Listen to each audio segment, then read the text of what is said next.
मैं जल्दी से उठकर जाने लगी तो अब्बू ने मुझे रोका और बोले, मैं ऐसे ही तो नहीं कहता था कि तुम अब जवान हो गई हो। इब्बू ने बहुत प्यार से मुझे उठाया, बेड पर ले जाकर ऊपर कंबल डाल दिया और खुद भी मेरे साथ लेट गए। मुझे बहुत शर्म आ रही थी, सोच रही थी अब क्या करूं, लेकिन तब तक अब्बू अपना काम शुरू कर चुके थे। मैंने बार बार कहा, अब्बू मैं आपकी बेटी हूँ, मीर तो पड़ते हैं और उनका दुकान भी बहुत चलता है, इसीलिए हमारे घर में हर चीज़ होती है। मेरा घर गांव में है, गांव के हर लड़के में दीवानी हूँ क्योंकि मैं बहुत खूबसूरत और नाजुक लड़की हूँ, मगर जितनी खूबसूरत हूँ इतनी ही मासूम भी हूँ। रात को अकेले सोने में मुझे डर लगता था, इसीलिए मैं मामा के साथ उनके कमरे में सीती हूँ। मेरे अब्बू हमेशा मामा से कहते थे कि अब हमारी बेटी जवान गई है, इसकी शादी कर देनी चाहिए। ये सुनकर मैं शर्माती थी। दिसंबर की लंबी सर्द रातें थी। मामा और भाई मेरे कज़न की शादी पर गए हुए थे। इब्बू मेरे पास ही सोए हुए थे, पर मुझे मामा के बगैर नींद नहीं आ रही थी और सर्दी भी बहुत ज़्यादा लग रही थी। मैं सोच रही थी कि हीटर चला लूं ताकि सर्दी कुछ कम हो और कमरा भी गर्म हो जाए, इसलिए मैं किचन गई कि माचिस ले आऊं और हीटर चला दूं। लेकिन मेरी किस्मत खराब थी कि किचन से माचिस उठाते हुए साकिन की दो पची मेरे ऊपर गिर गई और मेरे कपड़ों पर सालन लग गया। मुझे बहुत गुस्सा आ रहा था कि एक तो सर्दी बहुत ज़्यादा है, ऊपर से सालन भी मेरे कपड़ों पर गिर गया। मैं कमरे में आकर हीटर चला लिया और कपड़े खुश्क करने लगी, लेकिन सालन मेरी जिस्म पर भी लग गया था, जिसकी वजह से मुझे बहुत उलझन हो रही थी। ने हीटर पर पानी गर्म किया और नहाने चली गई। जब मैं नहाकर फारिग हुई तो मुझे याद आया कि दूसरे अब पे तो मैं लाना ही भूल गई थी। अब वही सालन वाले कपड़े दोबारा नहीं पहने जा सकते थे, इसलिए वॉशरूम से बाहर आ गई।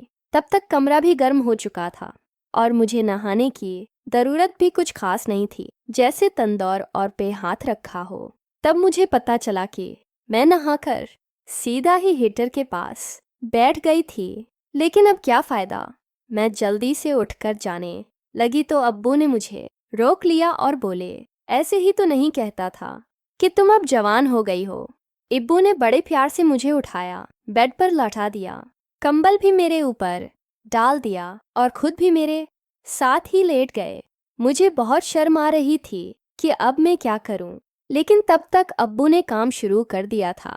मैंने बहुत कहा कि अब्बू मैं आपकी बेटी हूं, अभी मेरी शादी भी नहीं हुई, लेकिन अब्बू मेरी एक बात भी नहीं सुन रहे थे और मुझे कह रहे थे कि तुम एक बार खेल लो फिर सीख जाओगी कि कैसे खेलना है। मैं भी अब्बू के साथ खेलना शुरू हो गई थी और पूरे दिल से अब्बू का साथ देने लगी। अब्बू ने जोर से छुटका दिया तो खून निकलने लगा। अब्बू बहुत तेजी से खेल रहे थे क्योंकि वो पुराने खिलाड़ी थे, लेकिन मैंने कभी ऐसा खेल नहीं खेला था, इसलिए मैं बहुत ज़्यादा थक गई थी। जब अब्बू खेलकर थक गए और अब्बू जब मुझे सुकून मिला, तब तक मैं भी 2-3 बार सुकून हासिल कर चुका था, लेकिन मुझे पता नहीं था कि मेरा भाई घर आ गया था और मुझे और अब्बू को घर का काम करते हुए देख रहा था।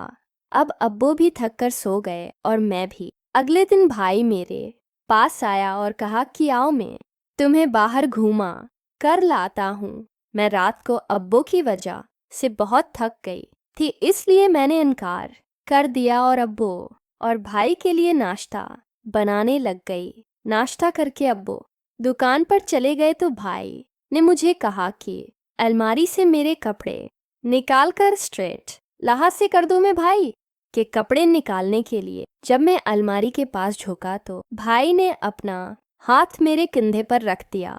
मैंने कहा, भाई ये क्या कर रहे हो?